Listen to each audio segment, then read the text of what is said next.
Армысыз қазақ елі. Мен Абылай Көшкінбаев, Қызылорда қаласының су жүйесі мекемесінің кәсіподақ ұйым төрағасы. Жаңабек ағама сұрақтарым бар. Ағам, мынау өткен жолы ереуілде жасадық, біздегі жұмысшылардың айлығын көтеруге талаптарды да қойдық. Басшымыз Жасұлан Абатов, біздің ондай нелерге шамамыз келмейді, ондай айлықты көтеруге деп сөйтіп жауап берді. Бұл осы жөнінде сізден сұрай кетсем, бұл арға не істеуге болады дегендей. Бастығының айтқаны өте қисынды. Неге десең, егер мекемеде жалақыны көтеруге мүмкіндік болмаса, яғни пайда, прибыль болмаса, ол бастығың өте дұрыс айтып отыр. Сондықтан ал прибыльдің бар, пайданың бар, жеткілікті екенін білу үшін аудит жасау керек. Ақша жоқ қазір бізде. Сонда мен Абылай дұрыс түсінсем, сенің кәсіподақтың ақшасы жаңа мекеменің есеп-шотында тұрған. Сол ақшаға жоқ қой. Жоқ. Онда өте дұрыс. Онда былай, мына қылмыстық кодексте ұрлық деген бап бар, 188 болу керек. Немесе өзінше билік ету деген бап бар, 189 болу керек. Соған сай қылмыстық іс қозғау керек. Жаңағы кәсіподақтың ақшасын кәсіподақтың сайланған төрағасының қолымен, және кәсіподақтың бухгалтері болу керек. Осы сіздердің қолдауыңызбен ғана алынуға тиіс. Сондықтан ол ақша жоқ болса, сондықтан қазір мына эфирден құрметті бұл Жамбыл облысы ғой, Қызылорда облысы жаңа прокуратурасы, құқық қорғау органдары, егер осы сізге қазір мына қоғамдық ұйымның басшысы есебінде, заңгер есебінде мен обращение қыламын. Жаңағы су жүйесі, яғни водоканалдың басшысына тексеріп жүргізіп, анық Абылайдың айтқан сөзі рас болса, кәсіподақтың ақшасы басқа біреу ұрлап кетсе, тонап кетсе, және оның кәсіподақтың басшысының келісімімен болмаса, ол ұрлық деп танылады. Немесе өзінше билік ету. Сондықтан қылмыстық іс қозғау жөнінде әрекет жасауға міндеттісіз. Қызылорда облысының прокуроры, профсоюз лидері, мынау Қазақстанда 90 жылға жоқ тарихы бар профсоюз кәсіподақты жетекшілері Астанадағы Абай көшесі 36 болу керек, қателеспесем. 39 ба? Сондағы кәсіподақтар. Мына өздеріңіздің кәсіподақтарының ақшасы, соның бір шығыс сіздерге жететінін білем.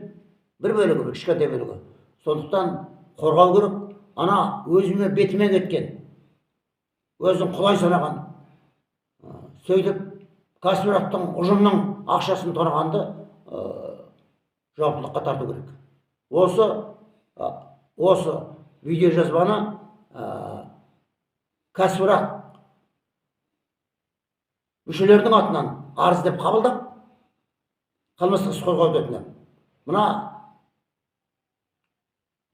жаңа жылда барлықтарыңызға әділеттік, жақсылық тілей отырып, халықтың ақшасын тонауға ешкімге құқық берілмеген. Ендеше әркімнің жарнасынан жиналған кәсіподақтың ақшасы, оны кәсіподақтың негізгі міндетіне сай жұмсайын десе, оны ақшаны біреу ұрлап кеткен. Сондықтан жауапкершілігін шешуді сұраймын. Егер мына кәсіподақтың ақшасы орнына қойылғанның өзінде қылмыстың құрамы бар. Заң бойынша кез келген әділетті шешімнен кейін, немесе оған дейін бәрі орнына қойылады ақша. Бірақ факті ұрланғаны бар. Егер ақшаны бүгін қойғанның өзінде, ол жауаптылыққа тартылу керек. келесі жолы алмау үшін. Түрмеге отырып келу керек қой. Мәселе сонда. Егер менің басымды жарып, содан кейін басымды тігіп емдетіп қойса, кінәлі ғой енді басым жарған үшін. Сонда ол сотталмау керек қой. Сондықтан ақшаны қойғанның өзінде ол жауапқа тартылу керек. Бүгінгі тағда ақшаңыз толық қайтпаған ба? Қайтқан жоқ та ол. Ендеше ол сотталу керек. Сотталу керек. Ал егер ақшаңыз қайтқанда, ойында да жоқ ешкім. егер ақшаңыз қайтқанда, сіздердің жаңа мына кәсіподақтың қолында кешірім жасауға, немесе шағым арызды қайтып алуға праволарыңыз бар. Немесе жаңағы әлгі сот болып жаңағы қылмыс қозғалып кеткенде сот процесінде сәл жеңілдік жаза, мысалы бір 5 жыл беретін болса, 5 жыл емес 4 жыл беріңіздер деп айтуға құқықтарыңыз бар. Өтініш қылуыңыз бар. Енді бала шағасы қиналып қалмасын, енді келесі жолы ұрламайтын болады. Сондай біз қоғамды тәрбиелеуіміз керек. Заңның мақсаты тек қана жазалау емес. Қоғамды сондай нәрсе болдырмау. Сондай нәрсеге, сондай қылмысқа, қылмыстық құқық заң бұзушылыққа бардырмау.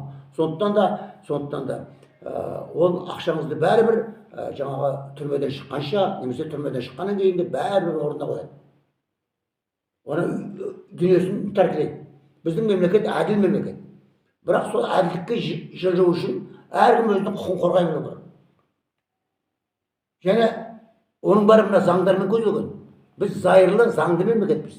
Сондықтан заңымызды ешкімге бұздырмаймыз. Сондықтан құрметті Қазақстан Республикасының бас прокуроры, құрметті кәсіподақтың басшылары, құрметті еңбек министрі, мына елімізде болып жатқан заңсыз әрекеттерге тосқауыл қойыңыздар. Облыстың әкімі қайда қарап отыр? Мұндай облыстың әкімі егер өзіне қарасты қаланың басшылары болмаса, олардың бәрі қою керек. Құрметті президент әкімінің басшылығы, мынау осындай кішкентай емес, енді Қызылорда үшін 400 мың 500 мың деген көп адам. Осыдан кешегіде Жаңаөзендегі сияқты, Маңғыстауда сияқты, 22 жылғы қаңтардағы сияқты үлкен толқынға келуі мүмкін. Ол толқынды кешегі жаңағы кіндінің бастығы болған машиниттер пайдаланып кетуі мүмкін. Халықтың көтерілісі шығып кетуі мүмкін. Сондықтан мынандай мәселені асынбай тұрып, тез шешіп, қылмыскерді ұрыны құрықтау мәселесін бірден шешу керек. Құрықтау керек. Халықтың қазір ашу ызасы шығып тұрады, ертеңгі жаңа жыл келе жатыр, кішкене жаңағы шампанский ма, лимонадта бірдеңе шықпайды, қандары көтеріледі. Сонда не болады? Вот мәселе. Сондықтан президенттің администрациясы қаңтардың қайталамау үшін, соның алдын алу үшін, превентивный қылу үшін қаңтарға дейін оны шешуге болады.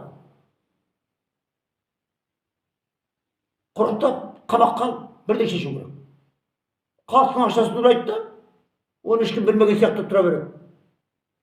Ендеше мына прокурордың өзі сөйткен шығар, оны мүмкін бөліп алады ғой шығар.